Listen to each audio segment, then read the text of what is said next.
until you make the unconscious conscious. It will direct your life, and you will call it fate. These timeless words by the pioneering analytical psychologist Carl Jung serve as the gateway to our journey today. Welcome to a space of stillness, a sanctuary far removed from the relentless noise of the world outside. Take a profound, slow breath in, and let the heavy armor you have been wearing all day gently fall away. Here, there are no expectations to meet, no roles to perform, and no judgments to fear. As the echo of the singing bowl fades into the silence, allow yourself to simply exist in this exact moment.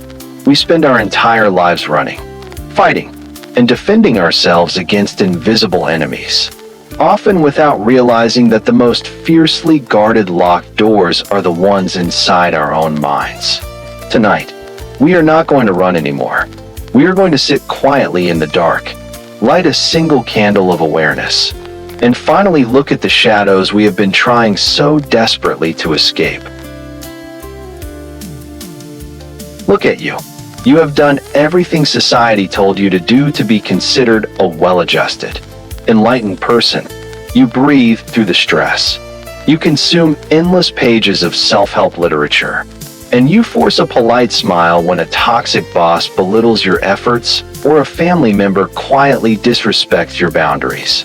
You have become a master of wearing the heavy mask of perfection, swallowing your righteous anger and mistakenly calling it inner peace. But let us be brutally honest with each other in this quiet space. When the doors are finally closed and you are left completely alone, you are not peaceful at all. You are profoundly exhausted, bleeding from the silent resentment you have buried deep within your chest. You are desperately trying to cage a monstrous shadow that is constantly scratching at the walls of your mind. This forced, toxic positivity is not curing your pain. It is turning your nervous system into a ticking time bomb. It only takes one misunderstood comment or one tiny trigger for that caged monster to violently break free, causing you to lash out and destroy the very relationships you worked so hard to build. You are trapped in a self-destructive loop, and your rational intellect alone cannot save you. To truly dismantle this explosive mechanism, we must seek the counsel of three distinct masters. Tonight, we will borrow the root-cutting compassion of the Buddha, the unbreakable mental discipline of the Stoic philosophers, and the sharp analytical scalpel of Dr. Carl Jung to dissect your inner chaos. However, before we can apply the cure, we must deeply understand the nature of your disease. To do that, I will take you far away from your modern anxieties. We are going to travel back in time to a freezing, austere ancient temple hidden in the northern mountains of Japan. It is a sacred place governed by strict traditions and absolute silence. It is also the exact place where a single, seemingly innocent gesture sparked a storm of silent rage and a raised fist. Listen closely to the cold wind outside those temple doors, because the flawed, one-eyed monk in this story might just be wearing your face.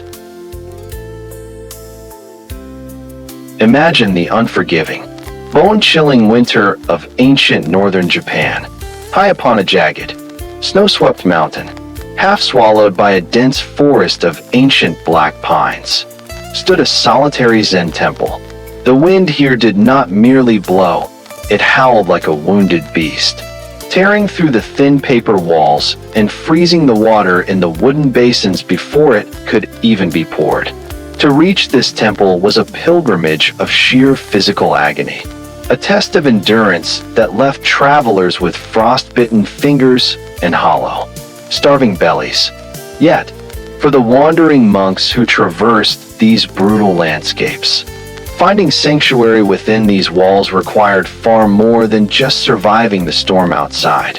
It required winning a war of the mind. According to a rigid, ancient tradition, any wandering ascetic seeking a single night's lodging on the cold, hard wooden floors of the temple was strictly forbidden from simply asking for mercy, to earn the right to close their heavy eyes. They had to challenge the resident monks to a fierce, philosophical debate regarding the deepest doctrines of Buddhism.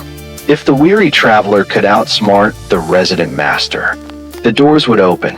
But if they failed, if their intellect faltered for even a fraction of a second, they were cast back out into the freezing darkness, denied shelter, regardless of how close they were to collapsing. It was a brutal, unyielding system where basic human compassion was entirely conditional, traded only for intellectual victory. Sanctuary was not a given right. It was a prize to be won in the arena of the ego. The abbot of this particular temple was a man of profound, terrifying intellect. He was the older of two brothers who resided there, a scholar whose mind was an endless, meticulously organized library of sacred sutras, complex philosophies, and flawless logic. He had spent his entire life building an impenetrable fortress of knowledge around himself, but maintaining this towering persona of the infallible, wise master came at a devastating cost. On this specific winter night, the older brother was completely, utterly broken by his own brilliance. His eyes were bloodshot and burning from reading tiny calligraphy by the dim, flickering light of a single candle. His spine ached, and his mind felt like a dried, brittle leaf ready to turn to dust. He was suffocating beneath the heavy, golden robes of his own reputation, exhausted by the relentless, daily necessity to prove his superiority to everyone who crossed his path. Living silently in the deep, ink-black shadow of this brilliant scholar was his younger brother. The younger monk was the exact opposite of everything the temple prized. He was slow, clumsy, and widely considered to be foolish. But his most defining feature, the one that made him the subject of quiet mockery and deep, unspoken shame, was that he was missing an eye. He was a one-eyed man living in a world that demanded absolute, symmetrical perfection. He swept the frozen courtyards and stayed hidden in the background, a living embodiment of the flawed, the broken, and the inadequate. He was the secret the temple preferred not to look at, the unpolished stone that no amount of chanting could ever make smooth. As the blizzard outside reached a deafening crescendo, a heavy, desperate knocking echoed through the temple halls. A wandering monk, cloaked in ice and shaking from the deadly cold, stood at the gates, demanding the traditional debate for a chance to survive the night. The older brother sat in his chambers, listening to the wind. He closed his burning eyes. He could not do it. His mind, overflowing with decades of complex theories, simply could not endure another meaningless battle of words. His intellect had finally exhausted his spirit, in an act of sheer desperation to protect his own peace. The older brother summoned the one-eyed younger monk. He looked at his flawed sibling and issued a desperate command. "Go to the hall.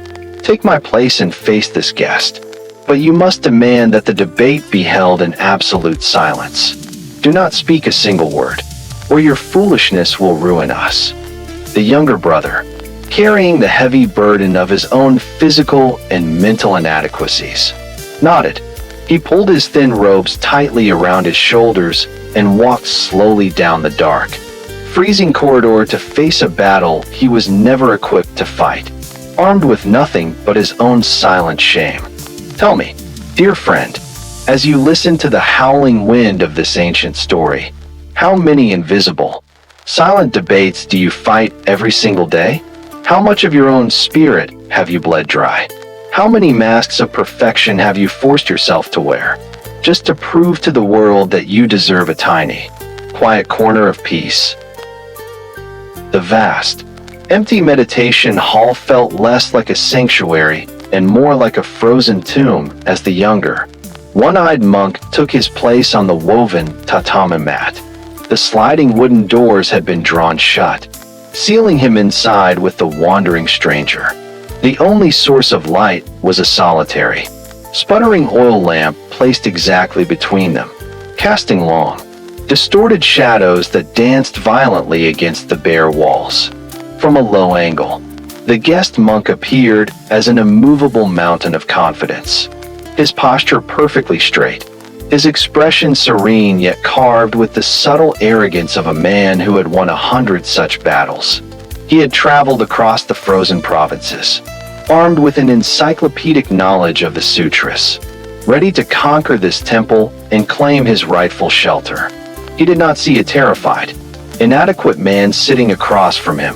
He only saw an opponent, an obstacle to be dismantled by the sheer force of his intellect. The rules of this specific engagement were absolute, utter, unbroken silence. For the guest, this was a profound test of high-level mystical communication, a realm where words were too clumsy for the ultimate truth. For the younger brother, it was a terrifying void. He sat with his head slightly bowed, his good eye fixed intensely on the wooden floorboards, desperately praying that the heavy beating of his own heart would not give him away. He was not a scholar. He did not know the intricate philosophies of the great vehicle or the complex riddles of the ancient patriarchs. He only knew the stinging shame of his own reflection, the constant, silent judgment he felt from every person who looked at his disfigured face. His mind was already a chaotic battleground of insecurities long before the debate even began. The heavy, suffocating silence stretched into what felt like an eternity. The wind outside seemed to pause, holding its breath. Then, the guest monk made his first move. With deliberate, slow precision, he lifted his right hand into the space between them. He closed his fingers and extended a single, solitary index finger upward, pointing toward the dark ceiling. To the guest, this was a beautiful, elegant opening statement. One finger, the ultimate singularity, the representation of the Buddha himself, the one true awakened mind that unites all living beings. He waited, his face a mask of calm expectation, anticipating a profound theological countergesture. But across the flickering light of the oil lamp, the younger monk did not see theology. He saw a weapon. Through the deep focus of his singular, terrified eye, that one raised finger expanded until it filled his entire world. It was not a symbol of the Buddha. It was an arrow aimed directly at his deepest wound, his mind, conditioned by a lifetime of ridicule and self-hatred, instantly distorted reality. The voice of his ego, that dark, defensive entity that had sworn to protect him from further pain, screamed within the confines of his skull. "He is mocking you," the voice whispered, venomous and absolute. "He knows. He took one look at you, and he is holding up one finger to say you only have one eye. He is laughing at your deformity." A violent tremor began in the younger monk's hands, hidden deep within the wide sleeves of his robes. The philosophical debate had instantly dissolved into a brutal, personal attack. His chest tightened, restricting the freezing air, and a hot, suffocating wave of shame washed over him. This was the tragedy of the unhealed mind. The younger monk was completely blind to the actual reality of the room, trapped entirely within the nightmare woven by his own insecurities. He was fighting a phantom, a demon resurrected from the dark basement of his own past trauma. Yet, he remembered his brother's desperate plea. He could not speak. He could not flee.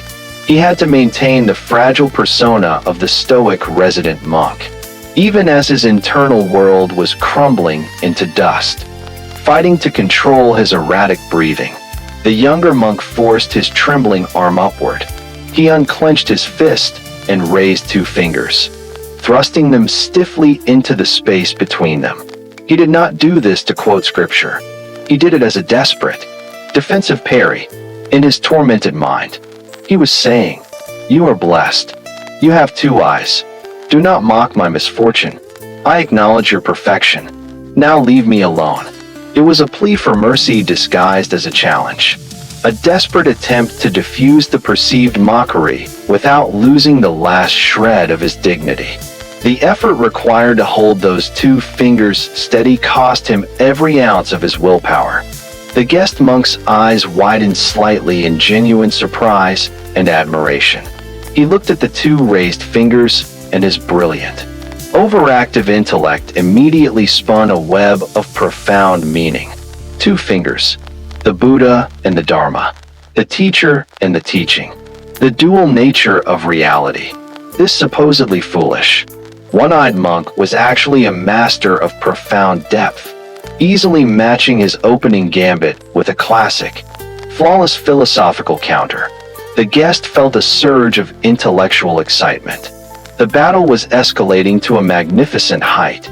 He needed to push the boundaries of this silent discourse even further. He needed to prove he understood the ultimate trinity of their faith. With a triumphant, almost imperceptible smile, the guest monk raised his hand once more. This time, he extended 3 fingers, the 3 jewels. He thought with profound satisfaction. The Buddha, the Dharma, and the Sangha, the complete and perfect foundation of the entire spiritual path. He held the 3 fingers steady in the dim light, offering what he believed to be the ultimate, unbeatable theological statement, fully expecting the resident monk to bow in defeat or offer a gesture of total enlightenment.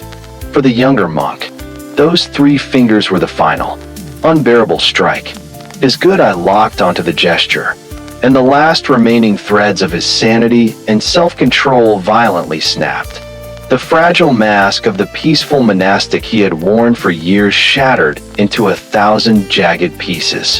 His mind, completely hijacked by his wounded ego, interpreted the gesture with devastating, catastrophic certainty. He is pushing it further.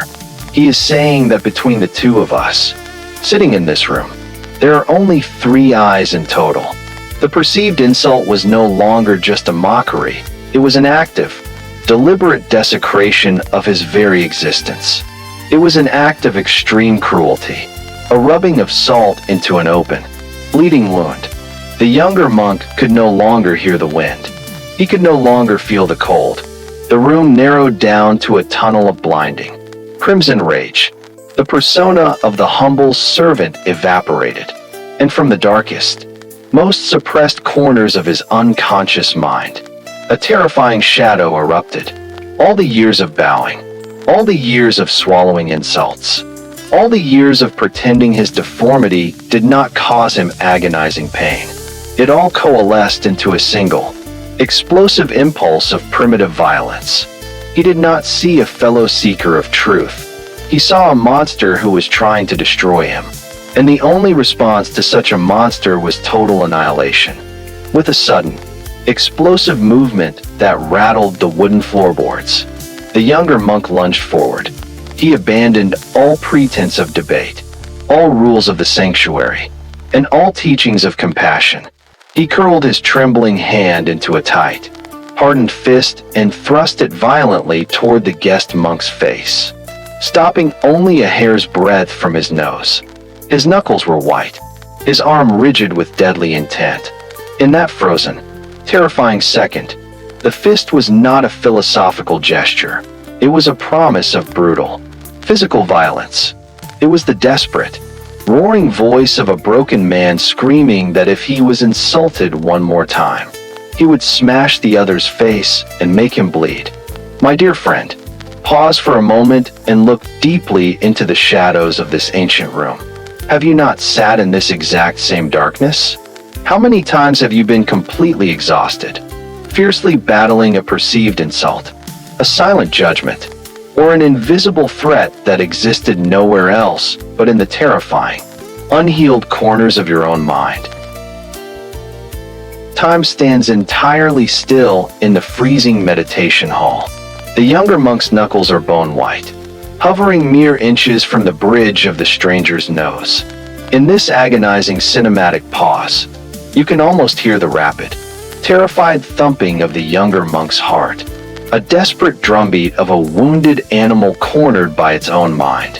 He holds his breath, bracing for the inevitable counterattack, expecting the guest to strike back or shout for the abbot to witness this unforgivable breach of monastic discipline. His entire existence is concentrated into that trembling fist, a physical manifestation of decades of silent suffering, rejection, and profound inadequacy. The paper lanterns flicker wildly, casting a grotesque, monstrous shadow of his raised arm against the sliding doors.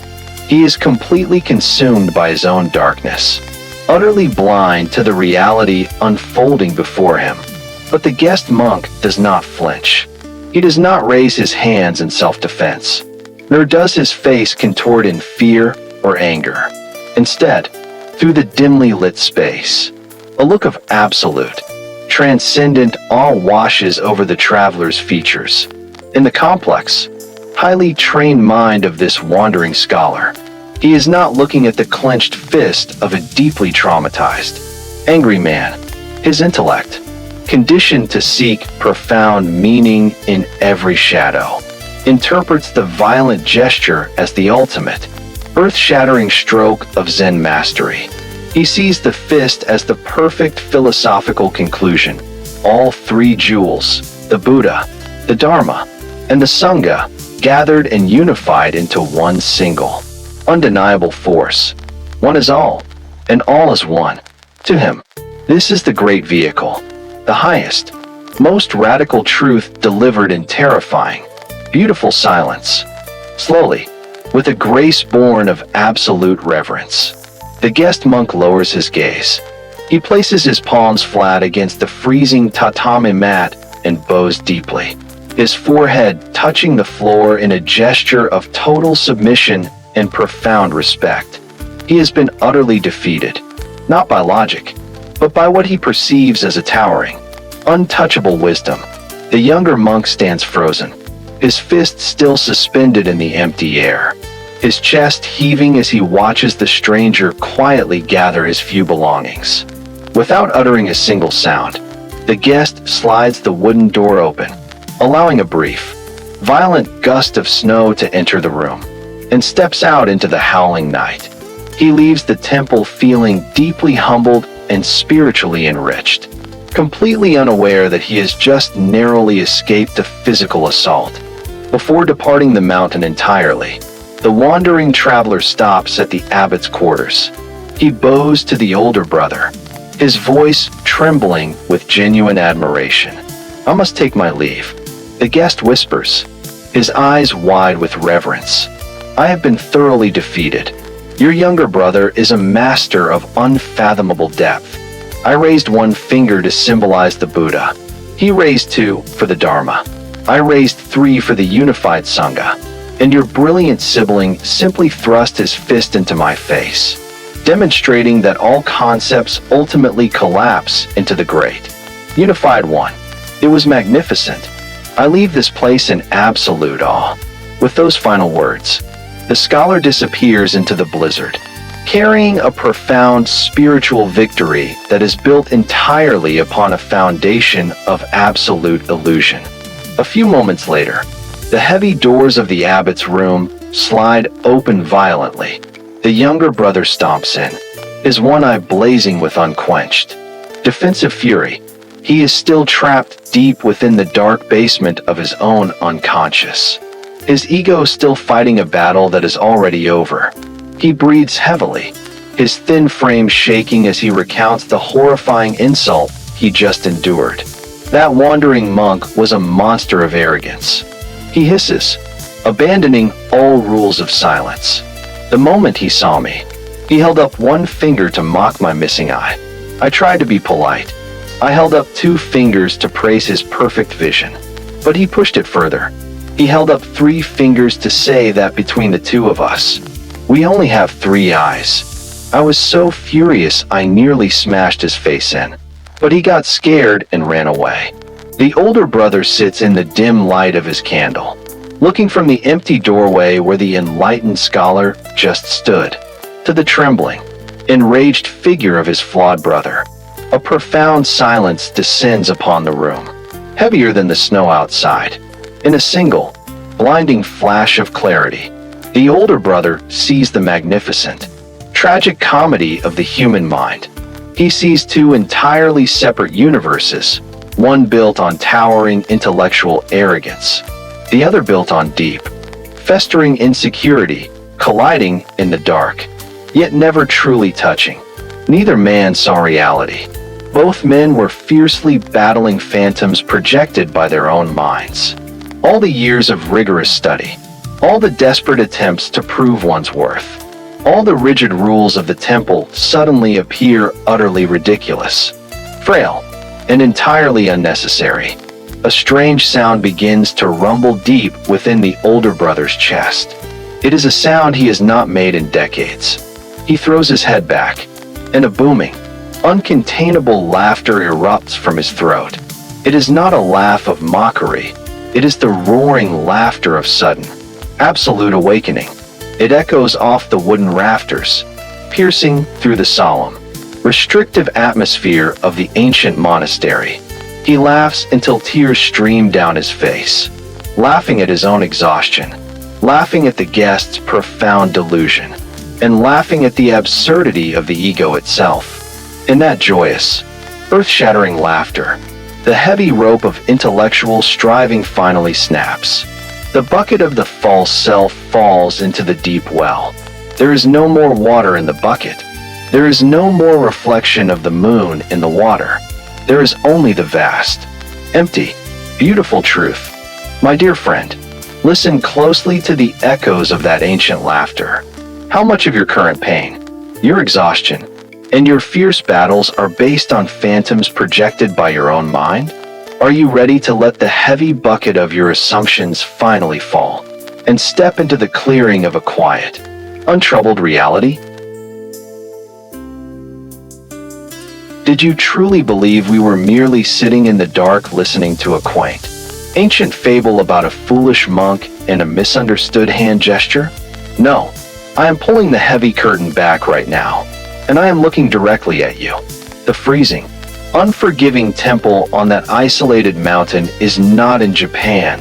It is your modern reality. It is your demanding workplace, your complex family dynamics, and the relentless, scrolling feeds of digital perfection you consume every single day. The wandering scholar with his intimidating, flawless intellect is every societal expectation, every rigid standard of success, and every judgmental gaze you feel constantly bearing down on your shoulders. And that trembling, one-eyed monk hiding in the shadows, that is you. The missing eye is not a physical deformity. It is your deepest, most agonizing insecurity. It is that quiet, gnawing feeling that you are fundamentally broken, not smart enough, or simply an imposter waiting to be exposed. You try desperately to hide this perceived flaw under the heavy, golden robes of a perfect employee, a flawless parent, or an always smiling, agreeable friend. But underneath that carefully constructed mask, you are suffocating in your own silence. And that violently raised fist, that is your hidden shadow violently breaking free. It is every time you have inexplicably sabotaged a healthy relationship because you felt secretly threatened. It is the sudden, terrifying burst of rage at someone you love, the passive-aggressive remark, or the sudden urge to burn your life to the ground right when things are going well. You lash out not because you are powerful, but because your unhealed mind is terrified. You project your own relentless self-hatred onto the completely neutral gestures of the world around you, turning a simple raised finger into a vicious, personal attack. Look deeply into this cracked mirror. My friend, how much of your own vital, precious energy have you completely drained? And how many beautiful opportunities have you smashed to pieces, just to protect a fragile ego from an insult that was never actually spoken? But hear me now, and let these words sink deep into your bones. You are not crazy, and you are not fundamentally broken for feeling this sudden, volcanic rage. The bone-deep exhaustion you carry is the entirely natural consequence of living in a society that has weaponized the concept of goodness. From the moment you were a child, you were systematically conditioned to believe that your worth is directly tied to your compliance, your constant smiling, and your endless ability to accommodate the unreasonable demands of everyone around you. You were taught that anger is a flaw, that setting firm boundaries makes you difficult, and that a truly evolved person must always turn the other cheek. This is the heavy, suffocating robe of the persona you were forced to wear, designed not to protect you, but to make you convenient for others to use. We are drowning in an insidious culture of toxic positivity that acts as a ruthless machine, feeding entirely on your self-denial. This modern system profits immensely from your imposter syndrome, constantly selling you the terrifying lie that you are somehow defective and need to be perpetually fixed or spiritually upgraded. It demands that you casually meditate away your valid pain, that you force a polite smile for a toxic employer, and that you forgive deep emotional betrayals before the wounds have even stopped bleeding. They have convinced you that your natural human shadow, your healthy boundaries, your righteous anger, your desperate need to be left alone, is a dangerous disease that must be cured or locked away in the dark. But the brutal truth is that the system itself is profoundly sick, and those terrifying moments when you lose control and lash out are simply your suppressed soul violently gasping for air in an incredibly toxic, suffocating room. You have desperately tried to escape this agonizing psychological loop using pure logic, relentless effort, and modern tools, exactly like the younger monk who raised his trembling fingers to frantically defend himself against a phantom threat in that dimly lit room. You try to outsmart your own exhaustion. You create endless spreadsheets to control the future. You consume hundreds of hours of productivity podcasts, and you mentally dissect every single social interaction at 3 in the morning to figure out why you feel so incredibly empty. You try to force your racing mind to stop thinking by flooding it with more work, or by numbing it with the endless, paralyzing scroll of digital screens. You genuinely believe that if you just analyze the situation hard enough, or if you just buy one more self-improvement book, you can finally fix your broken pieces. But the harder you struggle, the tighter the invisible ropes around your chest become. You cannot use a deeply anxious, overworked mind to heal a deeply anxious, overworked mind. It is a psychological impossibility. Your intellect, much like the older brother's vast library of complex sutras, is completely useless when it is the soul that is bleeding. You are trapped in a locked room with a monster of your own making, throwing intellectual pebbles at a terrifying creature that feeds entirely on your fear and your frantic attempts to control it. Because the truth is, you do not need another life hack, a new morning routine, or a better coping mechanism. What you desperately need right now is not an addition, but a profound destruction. You need the complete destruction of your old, suffocating frame of reference. Right now, take a deep breath, and let me invite the Buddha, a Stoic philosopher, and Dr. Carl Jung to step into the quiet room of your mind. They have been waiting for you here for 2.5 millennia, and they know exactly how to break you free. The sharp, clinical lights of the analytical room now slowly begin to dim, replaced by the soft, warm, and wavering glow of a single oil lamp. The fast, relentless ticking of your modern clock fades away, giving way to the deep, resonant, and incredibly slow chime of a distant bronze bell. Breathe in the scent of aged wood and burning sandalwood. We are no longer dissecting your mind with a scalpel. We are preparing to hold your wounded heart with infinite compassion. Stepping quietly into this space is the first of our 3 great teachers, a Zen master, carrying the timeless wisdom of the Buddha. He does not stand on a high pedestal looking down at your struggles with judgment. Instead, he gently lowers himself to sit right beside you in the dust of your exhaustion. He looks at your heavy, tired eyes, and the very first thing he offers is not a command to change, but a profound validation of your pain. In the ancient discourses, specifically the Salatha Sutta. The Buddha presented a concept that completely shatters the toxic, modern illusion that a spiritual person must always be happy. He spoke of the two arrows. Imagine a warrior walking through a dense, quiet forest who is suddenly and violently struck by a stray arrow. The physical impact is devastating. The tearing of flesh, the sudden loss of breath, the searing agony. This is the first arrow. The Buddha taught that this first arrow is the unavoidable reality of simply being alive in a fragile human form. When you lose someone you love, when your body falls ill, when you are betrayed by a trusted friend, or when a relentless, demanding society crushes your nervous system, you have been struck by the first arrow. It is real, it is valid, and it hurts deeply. The Buddha does not ask you to smile at this arrow. He does not ask you to pretend it is a blessing in disguise. He simply sits with you as you bleed, acknowledging the undeniable truth of your suffering. Let us return our gaze to the freezing, isolated temple in the northern mountains of Japan. The younger, one-eyed monk carried the heavy, agonizing weight of a first arrow buried deep in his chest long before the wandering scholar ever knocked on the wooden gates.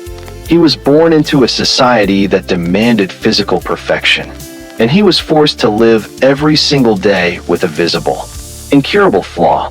The hushed whispers of the other monks, the sideways glances of pity, the deep, biological ache of feeling fundamentally inadequate.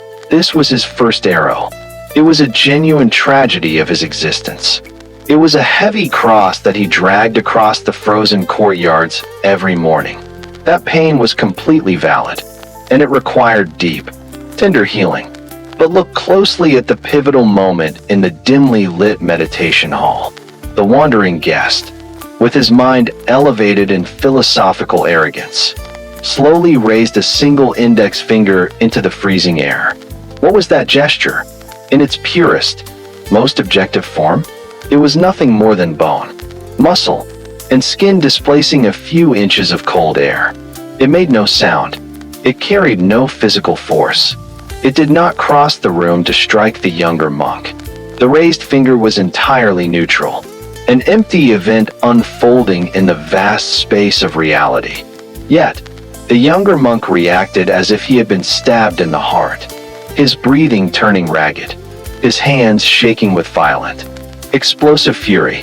Why did a completely silent, neutral gesture provoke such a terrifying, life-altering rage? Because the very second his good eye perceived that finger, the younger monk's mind, desperate, wounded, and terrified, reached back into the dark quiver of his past traumas. He pulled out a heavy, jagged, poisoned arrow of his own making, and he violently plunged it into his own chest. This is the second arrow. The mind immediately spun a dark, catastrophic narrative. He is mocking me. He is pointing out my missing eye. He thinks I am a deformed fool who does not deserve to breathe the same air as him. That entire storyline was a ghost. It did not exist anywhere in the physical room.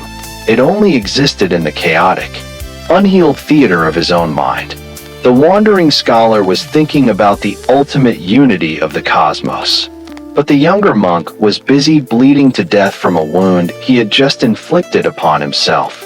This is the ultimate tragedy of the human condition, and it is the exact tragedy you are living out every single day in your modern life. The first arrow strikes you when your employer sends a brief, unsmiling email, or when a friend takes too long to reply to your message, or when someone offers a slight, thoughtless critique of your work. It is a minor sting, a small disappointment, an inevitable friction of existing among other human beings.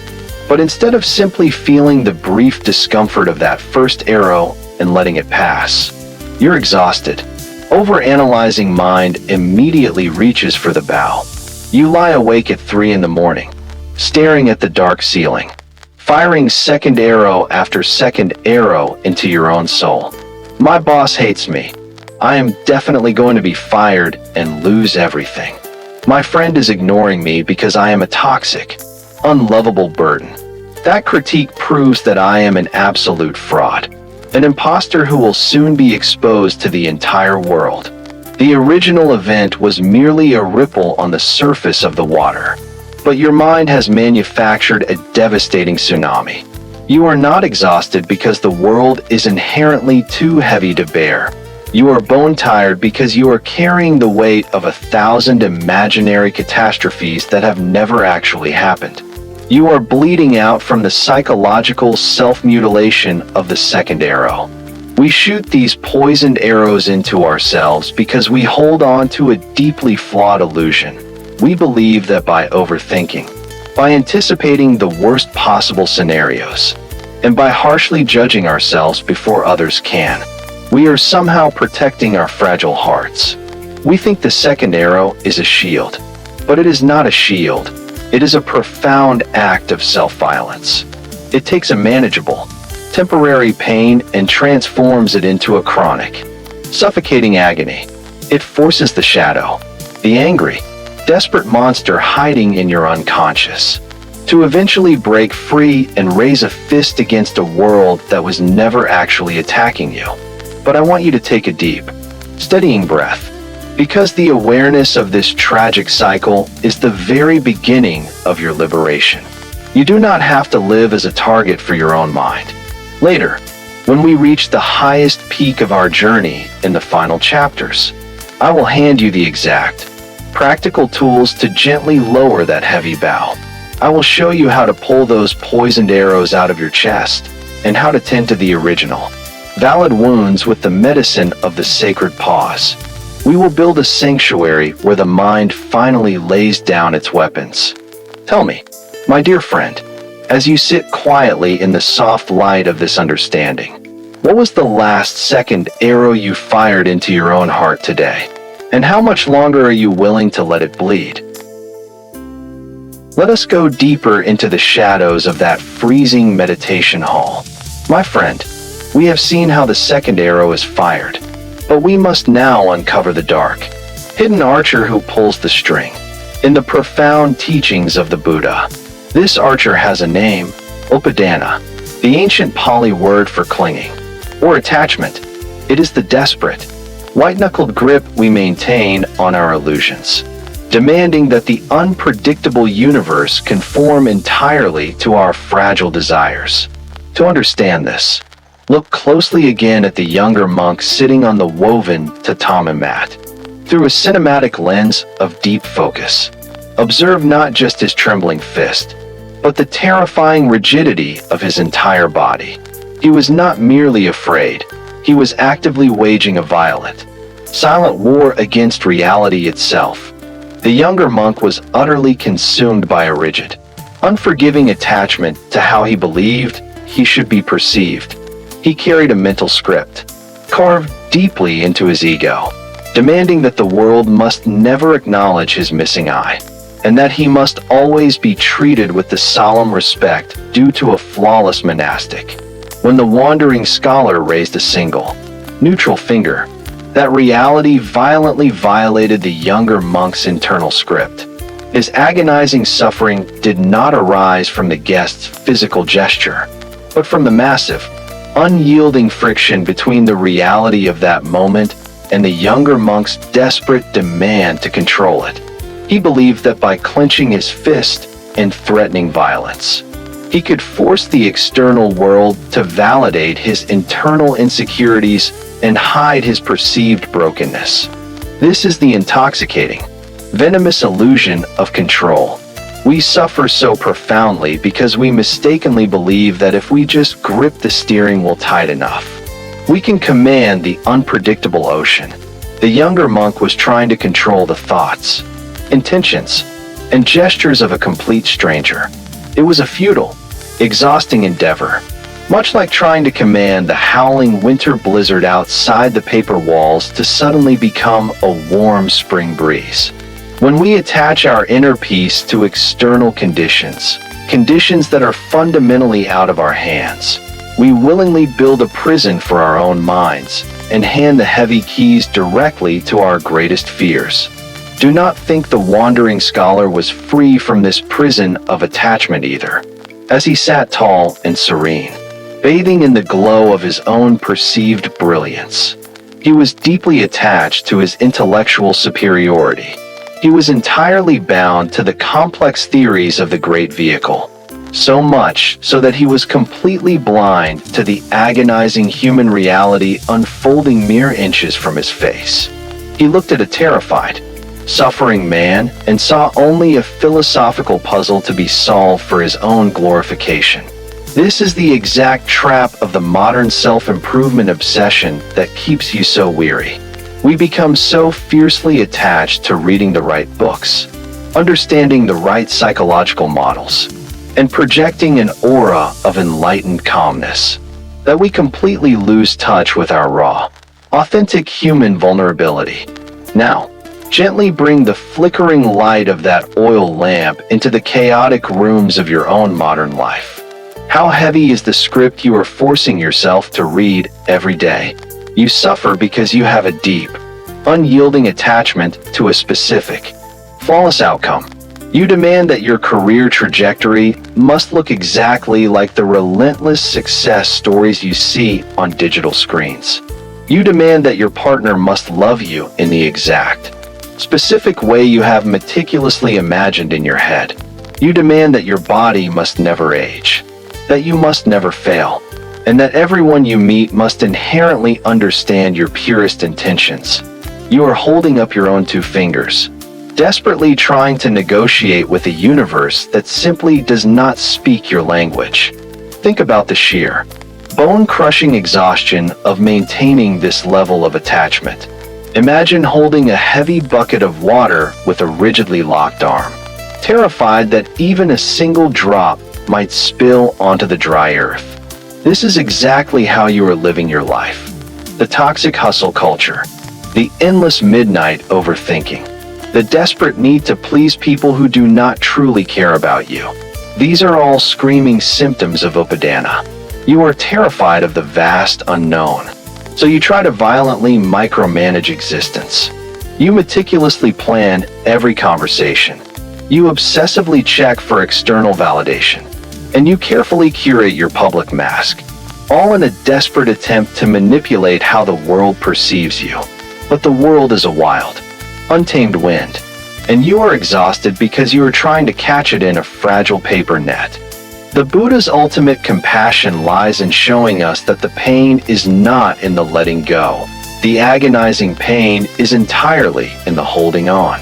When the younger monk finally lunged forward with his fist, it was the ultimate, tragic expression of a mind snapping under the unbearable pressure of its own attachments.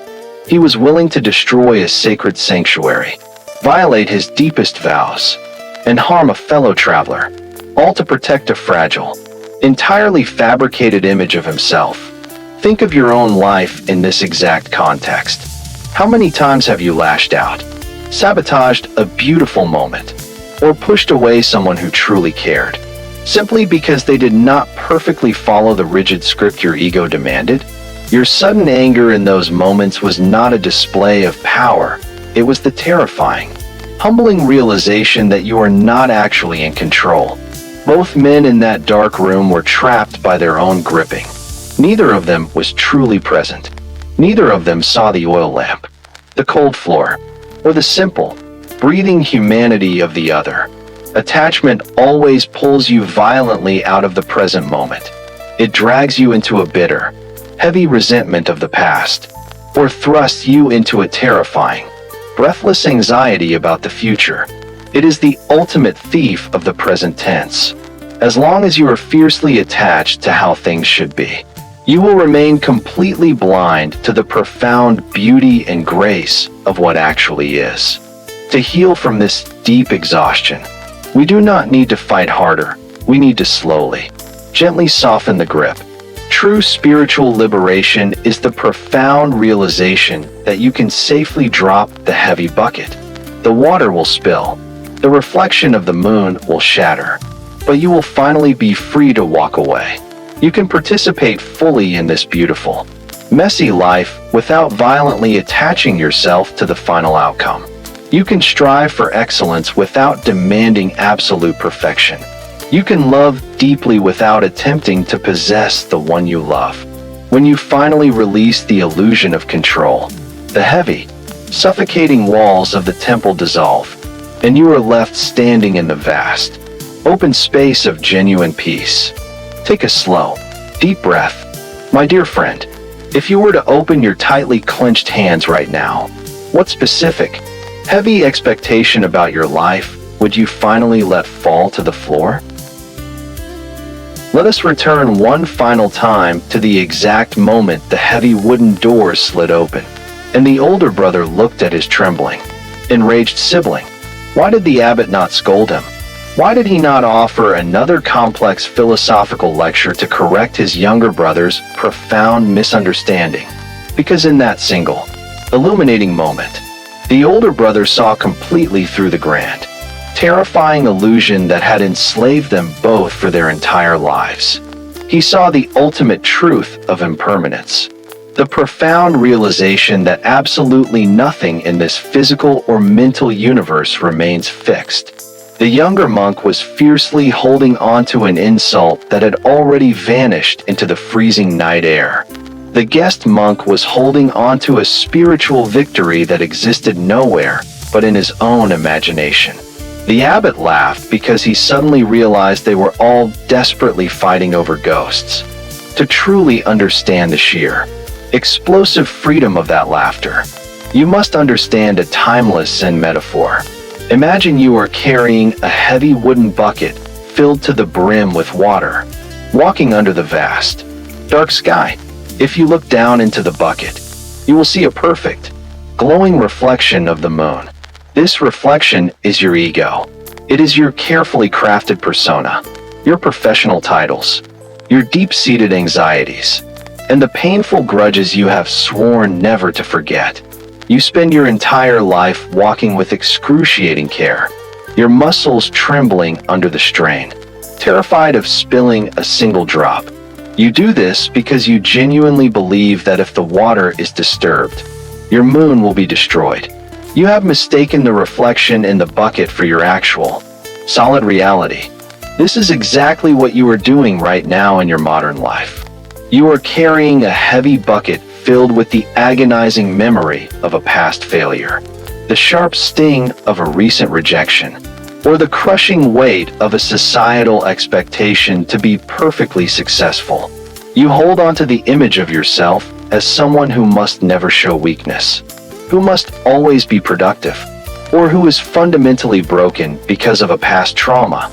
You protect this narrative with your life, just as the younger monk violently protected the painful narrative of his missing eye. But the Buddha's most liberating teaching is the realization of emptiness, or sunyata. It is the understanding that the reflection in the water has no solid, independent existence. It is merely a temporary condition, a fleeting intersection of light, water, and your own desperately clinging mind. When the older brother threw his head back and laughed that earth-shattering laugh, it was not the sound of a man solving a complex puzzle. It was the sound of the bucket finally breaking. The heavy rope of his intellectual attachment simply snapped. The bottom of the wooden bucket fell out, and all the water rushed out onto the dry wooden floorboards. And what happens when there is no more water? There is no more reflection. The moon in the bucket simply vanishes. The agonizing, daily need to be the perfect, infallible abbot vanished. The tragedy of the younger brother's missing eye, as a defining and limiting identity, vanished. All the heavy, suffocating weight they had been carrying was revealed to be fundamentally empty. It was never truly there to begin with. This is the breathtaking, radical beauty of impermanence. We are heavily conditioned to fear change, to view the passing of time and the shifting of our circumstances as a terrifying threat to our stability. But impermanence is not your enemy. It is the very mechanism of your liberation. Because everything is constantly changing. Nothing about you is permanently broken. Because your thoughts and emotions are empty of a fixed identity. Your current pain, your deep exhaustion, and your overwhelming anxiety are not who you are. They are just temporary ripples on the surface of the water. When you truly realize this, you do not have to fight the heavy expectations of the world anymore. You can simply let the bottom of the bucket fall out and watch the illusions drain away into the earth. And when the reflection in the bucket is finally gone, what remains? The actual moon in the vast, limitless sky. When you stop obsessing over the tiny, distorted image of yourself that you have been carrying around, you are finally free to look up and experience the grand, quiet reality of the present moment. You realize that you were never the fragile, broken reflection. You were always the vast sky. The first arrow of physical reality will still strike, and the cold winds of life will still blow, but they will pass right through you, because there is no longer a rigid, fragile ego standing there demanding to be protected. This is the profound peace of the Buddha, the clearing away of the tangled, overgrown forest of the wandering mind. However, achieving this profound state of emptiness is only the first half of your true healing. When the Buddhist lens shatters your false attachments and empties the heavy bucket of your ego, it leaves behind a vast, quiet, and highly vulnerable open space. If left unguarded, the chaotic, demanding modern world will simply rush back in to fill that void with new anxieties, new demands, and new toxic expectations. To survive in reality, this sacred emptiness must be fiercely protected. The Buddha has cleared the ground, but now, the Stoic philosopher must step forward to build an unbreakable fortress upon it. It is time to forge the shield of reason, to learn the absolute division of control, and to train your mind to stand completely unshaken amidst the roaring storms of society. But before we invite the Stoic master to raise his shield, I want you to look closely at the heavy burden your hands are gripping right now. My dear friend, what is the single, painful reflection in your bucket that you have been most terrified to let go of? And are you finally ready to let the water spill? The warm, wavering light of the Zen master's compassion has cleared the overgrown forest of your mind. But a cleared field is not yet a fortress. To survive the brutal, freezing storms of the real world, you cannot merely sit in the emptiness. You must build walls of impenetrable stone. It is time to step out of the soft light and meet the Stoic philosopher. He does not offer a gentle embrace, nor does he pity your exhaustion. He stands before you like a battle-tested general, ready to draw a ruthless, life-saving line in the sand between what you have the power to control and what you absolutely must surrender. He looks at your heavy, tired shoulders and asks a very sharp, uncomfortable question. Why are you bleeding for a war you were never assigned to fight? Let us look back at our terrified, one-eyed monk trembling in the dark meditation hall. His mind was completely hijacked by an obsessive need to control the uncontrollable. He believed he could somehow dictate the internal thoughts, the silent judgments, and the physical gestures of the wandering scholar sitting across from him. He was effectively standing in the courtyard of that mountain temple, screaming at the winter blizzard, demanding that the snow stop falling on his shoulders.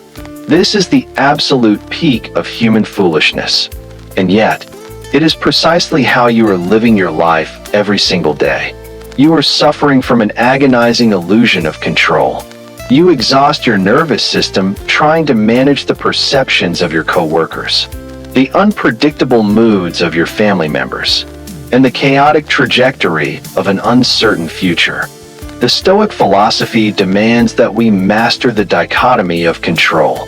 It is a razor-sharp sword that cleanly severs reality into two distinct categories: the things that are entirely up to us, and the things that are not.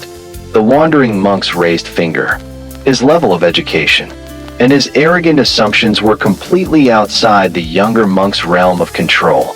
They were the blizzard, but the younger monk's judgment of that finger, his decision to attach his self-worth to it, and his ultimate choice to raise a violent fist, those were entirely within his sovereign domain.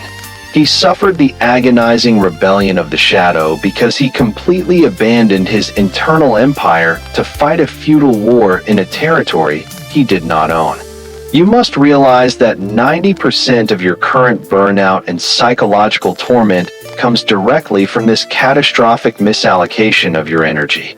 You cannot control if a toxic boss criticizes your work. You cannot control if society demands an impossible standard of perfection. You cannot control the march of time or the fundamental truth that bodies age and relationships change. When you desperately try to force these external variables to bend to your will, you are throwing yourself against a brick wall and complaining that your bones are breaking. The Stoic does not ask you to endure this pain. He commands you to stop hitting the wall. You must fiercely withdraw your energy from the external world and reclaim your inner citadel. Take a moment to look at your hands. My friend, what specific, heavy outcome are you trying to force into existence right now? And how much peace would you instantly reclaim if you simply accepted that it is not yours to control? But realizing what you cannot control is only the foundation of your fortress. The Stoic general demands a much harder, more radical discipline, a more fatty, the fierce and unconditional love of your fate. Look back at the younger monk trembling in the shadows. His ultimate tragedy was not that he was missing an eye. His tragedy was that he completely despised the reality of his own body. He spent his entire life mentally warring against a physical truth that could never be changed, suffering the extreme agony that comes from using logic to fight unavoidable rules. The Stoic does not tell you to merely tolerate your flaws, your past traumas, or your current hardships with a victim's sigh. He commands you to embrace them as the exact raw material required to forge your greatness. When you completely accept your missing eye, or whatever deep insecurity you are hiding, you permanently strip the world of its power to use it against you. For years, that younger monk practiced a highly dangerous form of false virtue. He silently absorbed the mockery, the pity, and the rigid expectations of the temple, mistaking his passive, terrified submission for spiritual endurance. This toxic endurance and lack of protective boundaries is exactly what you do when you tolerate abuse and equate your kindness with weakness. You swallow your valid discomfort to keep the peace, stuffing your anger deep into the dark basement of your mind. But a suppressed fire does not die. It merely builds pressure until it violently explodes. Just like the fist he threw in the dark. By refusing to establish a firm boundary early on, he allowed external forces to constantly trample his internal space, guaranteeing his own catastrophic downfall. There is an ancient, profound parable of a deadly snake that took a vow of complete nonviolence to achieve enlightenment. Because the snake refused to defend itself, the villagers began throwing rocks at it, leaving it battered, bloody, and nearly dead. When the suffering snake complained to its spiritual master, the master replied, "I told you not to bite, but I never told you not to hiss." This is the ultimate Stoic distinction between emotional violence and self-preservation. The Buddha teaches you to drop the heavy bucket of your ego, but the Stoic teaches you the absolute necessity of the compassionate hiss. To hiss is to draw a definitive line in the sand. It is the resolute establishment of a boundary that protects your inner citadel without ever needing to sink your fangs into another human being.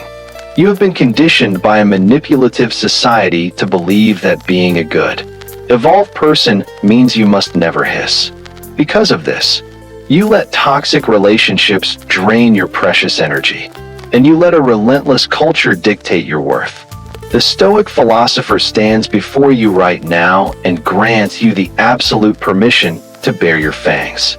You can look a demanding employer, a manipulative relative, or a toxic societal standard directly in the eye and say no without raising your voice, without a single drop of hatred in your heart. and without throwing a desperate fist. You protect your peace not by attacking the world, but by becoming an unshakable, impenetrable fortress that the world simply cannot breach. Tell me, who in your life has been carelessly throwing rocks at you simply because you forgot how to hiss? And what will your unbreakable boundary look like tomorrow? The final and most formidable weapon the Stoic general hands you is the absolute power of non-reactivity.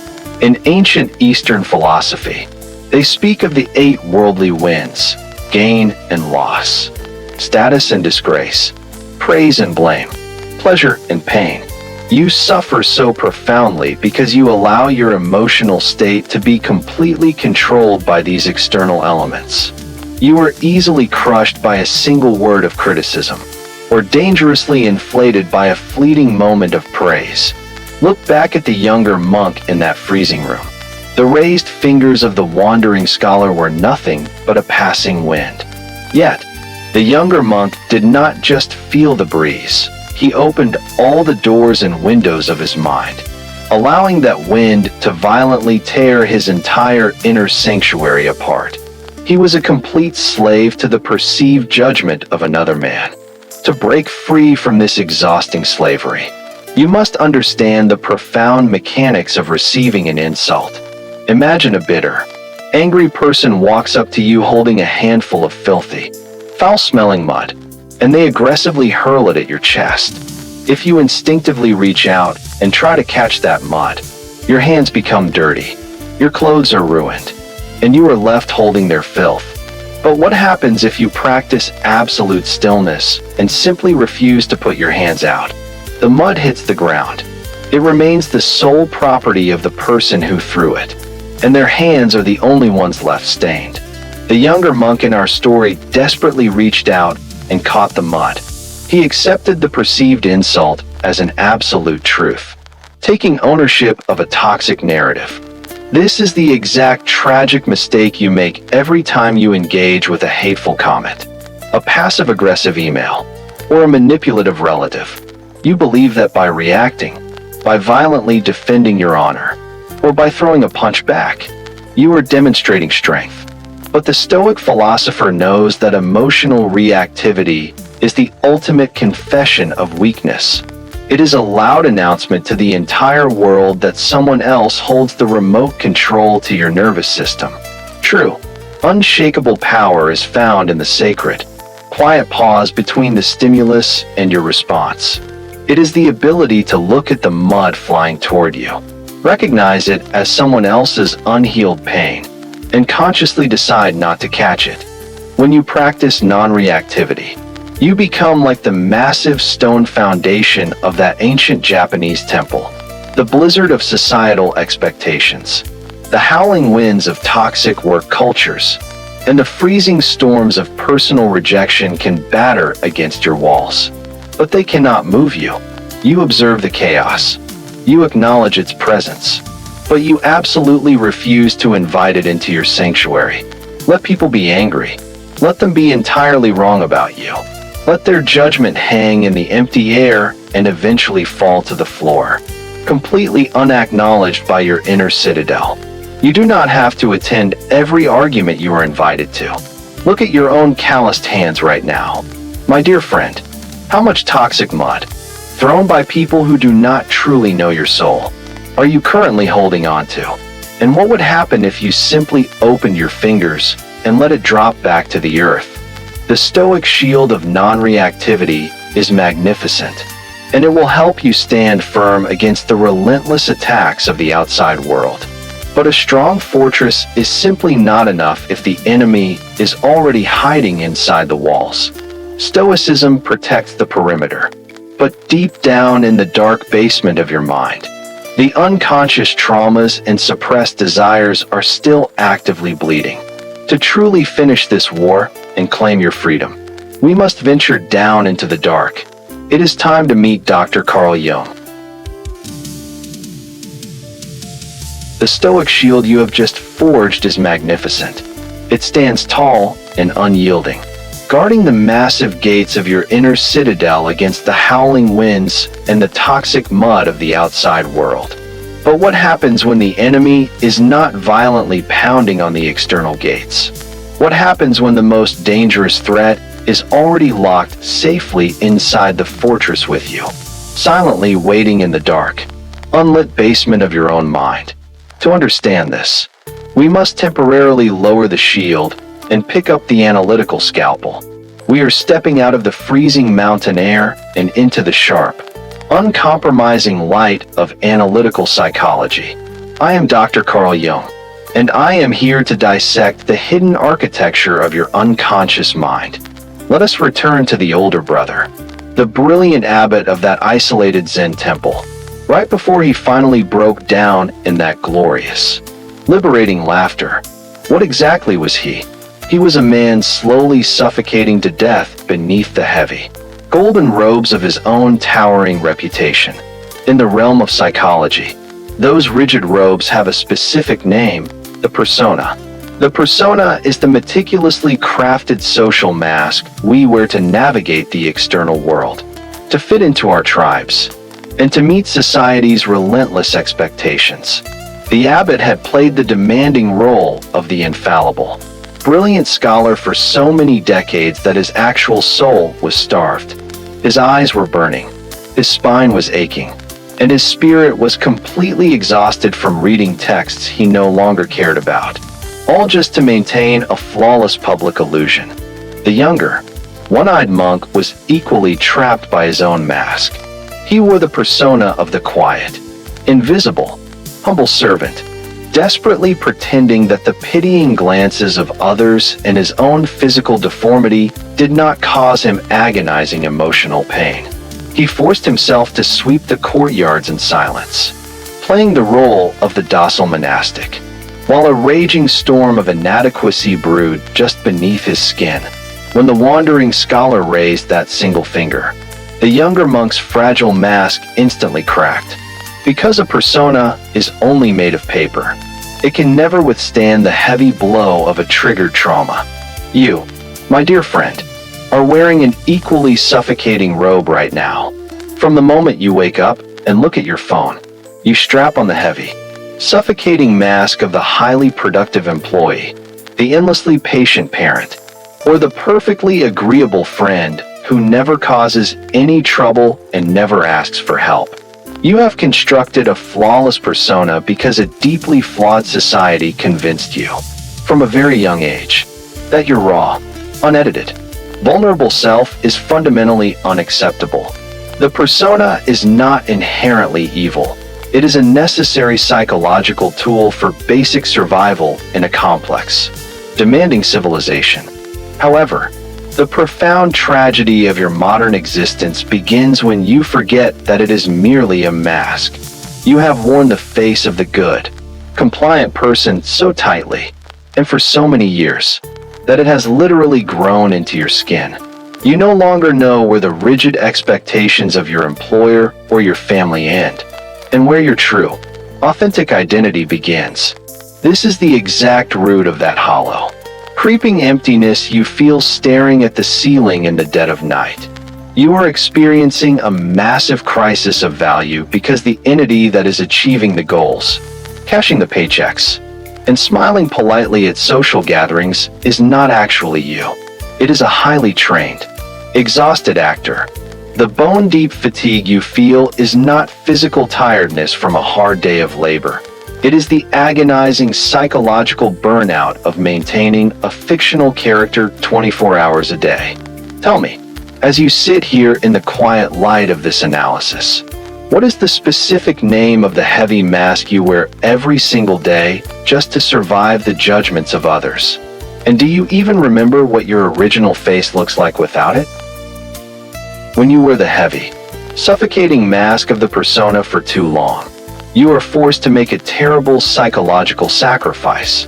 Every natural human emotion that does not fit into your perfect societal script, your anger, your envy, your deep-seated insecurities, and your raw, unhealed grief, must be violently amputated and banished into the unlit basement of your unconscious mind.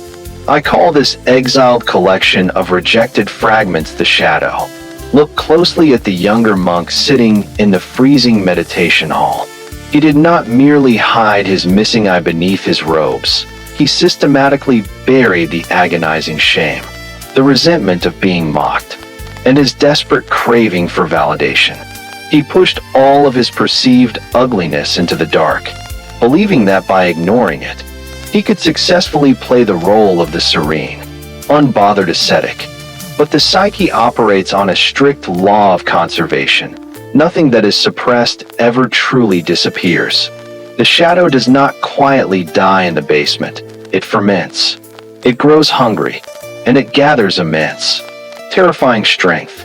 When the wandering scholar raised his fingers into the flickering light of the oil lamp, the younger monk did not evaluate the gesture with his conscious, rational mind. His sudden, violent lunge forward was a pure, unadulterated eruption of his shadow. That clenched fist thrust into the stranger's face was not a calculated philosophical response. It was the explosive, roaring voice of a deeply traumatized man whose suppressed pain finally shattered the fragile paper walls of his holy persona. He became the exact monster he had spent his entire life trying to hide from the world. You experience this exact same psychological rupture in your own daily life. Even if you refuse to admit it, you diligently suppress your exhaustion. You swallow your irritation at a toxic workplace, and you continuously ignore your own boundaries because you are terrified of losing the approval of your tribe. You think you are being strong, but you are merely feeding your shadow. Then, an incredibly minor inconvenience occurs. A careless word from a partner, a delayed email, or a stranger cutting you off in traffic, and you suddenly explode with a volcanic rage that is completely disproportionate to the event. In those terrifying moments of self-sabotage and sudden fury, you are not reacting to the present situation.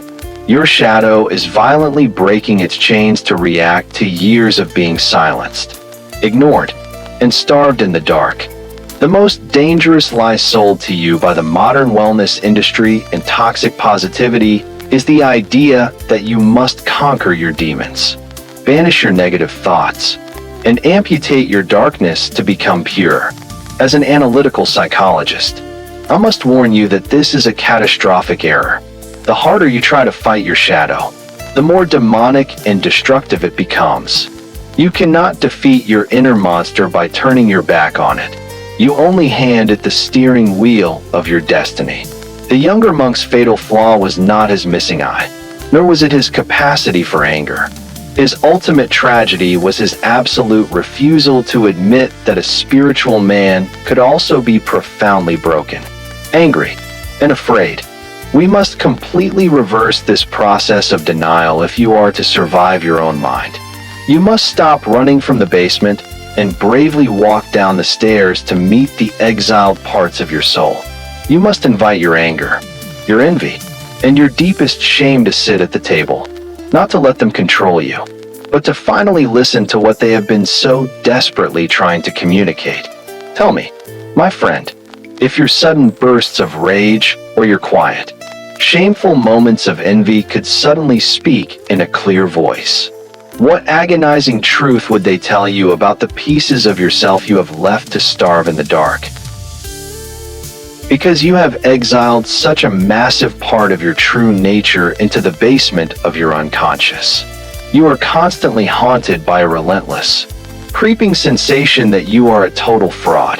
This is the true, underlying psychological root of your imposter syndrome. You feel like a terrified actor standing on a grand stage because your persona is, quite literally, just an act. To cope with this agonizing insecurity, you fall into the devastating trap of the modern self-improvement industry. You buy endless books, attend seminars, and consume podcasts, desperately trying to fix yourself and eradicate your flaws. But this relentless pursuit of self-improvement is actually a toxic mechanism that quietly reinforces a catastrophic lie. It convinces you that you are fundamentally broken, defective, and completely unacceptable as you currently are. Look at the tragic, misguided goals of the two monks in our ancient story. The brilliant scholar believed his entire worth depended on projecting an aura of absolute intellectual perfection. The one-eyed monk believed his survival depended on flawlessly hiding his physical and emotional perceived ugliness from the world. They were both desperately chasing the suffocating illusion of perfection, a state that demands the violent amputation of everything messy, dark, and genuinely human. I am here to tell you, with absolute clinical certainty, that the ultimate goal of the human psyche is not perfection. The true goal of your psychological development is wholeness. In analytical psychology, we call this profound, life-altering journey the process of individuation. Individuation is the courageous, often painful process of walking back down into the unlit basement of your mind to reclaim your exiled fragments. It is the conscious, deliberate decision to integrate your glittering persona with your dark, neglected shadow. Imagine if the younger monk had actively practiced this integration before walking into that freezing meditation hall. He would have sat on the tatami mat fully aware of his own deep insecurity and his capacity for sudden rage. By consciously owning his own darkness and acknowledging his profound sensitivity about his missing eye, the shadow would have lost its explosive, uncontrollable power over his nervous system. He would have watched the wandering monk raise those fingers, felt the familiar, painful sting of his own insecurity, and simply let it pass without ever needing to throw a violent punch. This is exactly where the sharp, analytical scalpel of psychology perfectly aligns with the infinite compassion of the Buddha. You simply cannot achieve true spiritual peace while you are still actively waging a violent war against half of your own psyche. You must welcome the angry, terrified, and envious parts of yourself to the table with the exact same reverence you give to your joy, your productivity, and your kindness. When you finally stop trying to aggressively sanitize your soul, the exhausting internal civil war instantly ends. The heavy, suffocating mask of the persona naturally falls away, leaving you with a profoundly deep, unshakable authenticity. You are not a broken machine in need of repair. You are a beautifully scattered puzzle that simply needs to be put back together. Tell me, my dear friend, how much longer will you exhaust your precious energy trying to be a flawless, acceptable illusion when the quiet, messy, and magnificent truth of your whole self is waiting just beneath the surface? We have deeply understood the root of your agonizing pain through the compassionate lens of Buddhism. We have forged an unbreakable inner shield using the fierce, logical strength of Stoicism, and we have bravely seen through the terrifying illusions of the subconscious mind with the guidance of Dr. Carl Jung. The diagnosis is finally complete. Now, it is time to combine all of these profound truths into a definitive, step-by-step antidote. The diagnosis of your modern suffering is finally complete. We have traced the roots of your pain through the infinite compassion of the Buddha, forged a protective shield with the relentless logic of the Stoic philosopher, and bravely descended into the dark basement of your mind with Dr. Carl Jung. But intellectual understanding alone is merely a map. It is not the actual journey. It is time to forge a definitive, step-by-step antidote. We are going to rebuild the shattered temple of your mind, but we must do so in the correct structural order.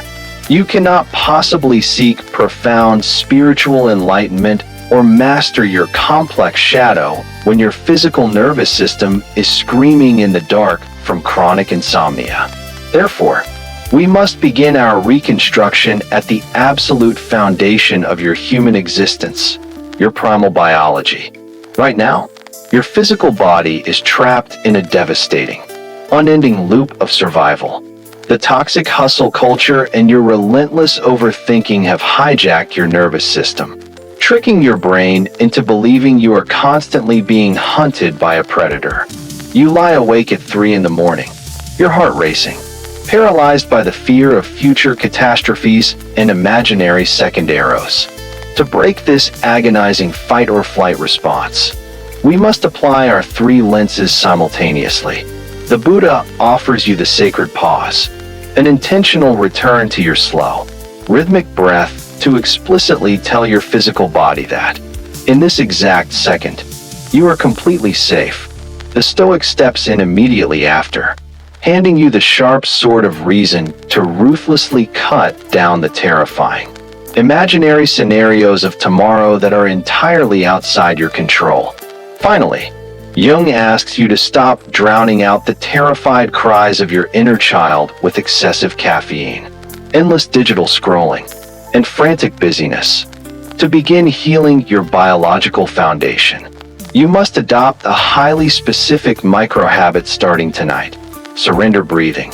When you finally lie down in the dark, you will instinctively feel the urge to forcefully empty your mind and aggressively command yourself to sleep. You must immediately stop this violent internal war. A hyper-anxious, overthinking mind cannot ever be bullied into silence. Instead, simply observe the chaotic noise of your thoughts without attempting to fix, judge, or change them. Let the exhausting weight of your social mask drop onto the mattress. Give your physical body absolute permission to completely collapse into the bed, acknowledging that the day is over and you are finally allowed to put the heavy wooden bucket down. You are not trying to achieve a state of perfect, enlightened peace. You are simply allowing your traumatized nervous system to feel safe enough to surrender. Tell me, my friend, when you lay your heavy head on the pillow tonight, will you continue to wage a violent, exhausting war against your own racing thoughts? Or will you finally grant your tired body the profound mercy of simply letting go? With your physical nervous system slowly beginning to realize it is safe, we can now step up to the middle tier of your reconstruction. This is the battlefield of your social existence, where you are currently bleeding out from the exhausting habit of people-pleasing and the heavy chains of toxic attachments.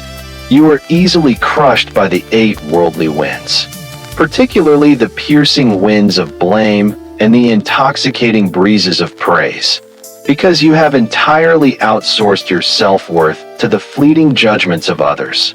To rebuild this specific floor of your mental temple, you must completely revolutionize your definition of kindness and compassion.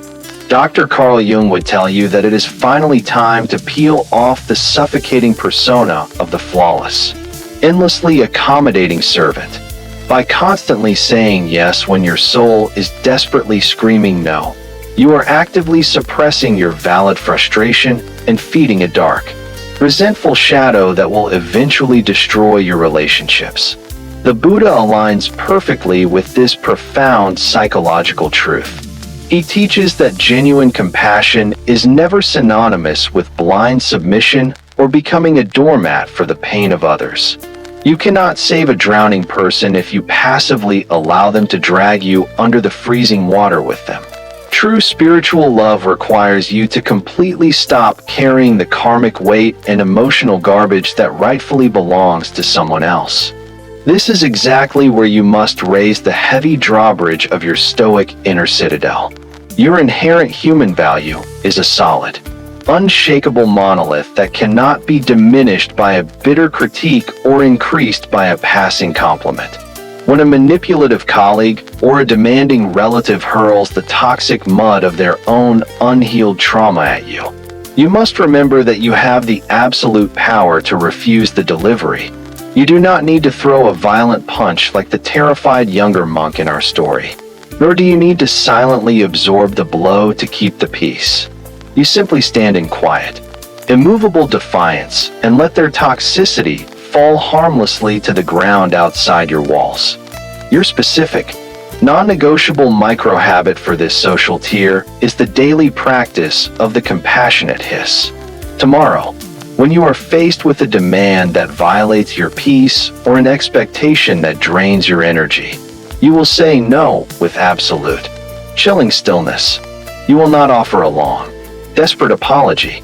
You will not over-explain your reasoning to seek their approval, and you will not attack the other person in return. You will simply hold your ground like an ancient, deeply rooted mountain. You will hiss to clearly warn them that your boundary is closed. But you will keep your fangs sheathed because your inner peace is far too valuable to waste on a meaningless fight. Tell me, my brave friend, whose unreasonable expectations have been quietly suffocating you for years. And are you finally ready to look them in the eye tomorrow and deliver your very first compassionate hiss? With your nervous system anchored and your social fortress secured, we finally ascend to the highest peak of your mental temple. This is the realm of your ultimate self-actualization, where you are currently suffocating in the endless, exhausting trap of the modern self-improvement project. Because you suffer from imposter syndrome, you treat your soul like a broken machine that constantly needs to be upgraded, fixed, or relentlessly optimized. Dr. Carl Jung steps forward to remind you that the ultimate goal of the human psyche is never perfection. The goal is wholeness.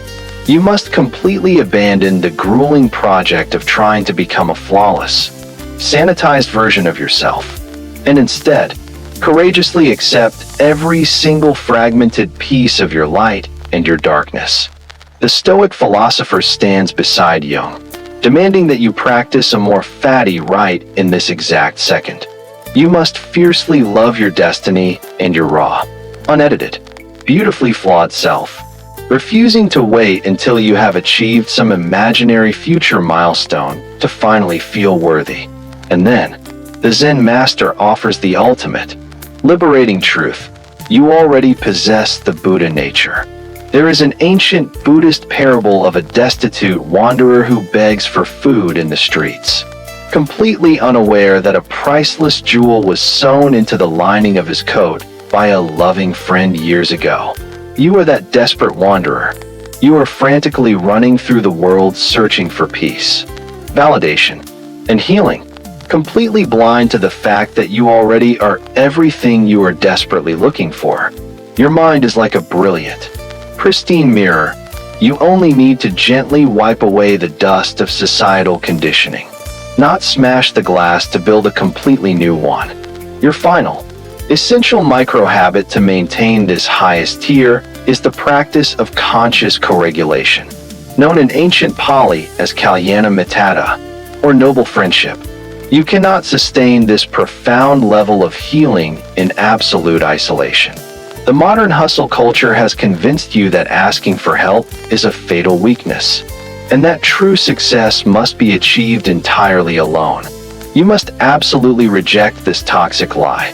Seek out a safe, unpretentious spiritual circle, a trusted therapist, or a deeply grounded friend who does not demand that you wear your heavy persona. Finding a companion who can sit quietly with you in the dark without trying to aggressively fix you is not a surrender of your independence. It is the ultimate act of psychological wisdom. My dear friend, as you stand at the top of this reconstructed temple, feeling the immense, suffocating weight of the world finally lift from your shoulders, whose noble friendship will you seek out tomorrow to help you guard the priceless jewel you have just rediscovered? Our journey through the freezing mountains of the mind has finally come to an end. Together, we have watched the heavy bucket of the ego shatter on the wooden floor. We have built an unshakable fortress of reason against the howling winds of the world. And we have bravely walked into the dark to welcome our exiled shadows home. You are no longer the terrified wanderer, nor are you the exhausted actor playing a flawless, suffocating role. You are the vast, open sky, capable of holding both the light and the dark in perfect, magnificent wholeness. As you prepare to close your eyes and surrender to the night, carry this ancient truth with you into the profound silence. The heavy wooden bucket breaks apart. The troubled reflection fades into the deep. A quiet fortress guards the waking heart, where shadows rest and ancient sorrows sleep. If this sanctuary has brought you a moment of clarity and relief, leave a quiet trace of your presence below, and consider joining our circle of noble friends by subscribing to this space. We will always be here, waiting with a lit candle. Whenever the outside world becomes too loud, may you finally lay down your defensive weapons. May your nervous system find profound rest. And may you wake up tomorrow completely at peace with your beautiful, imperfect soul. Good night, my dear friend.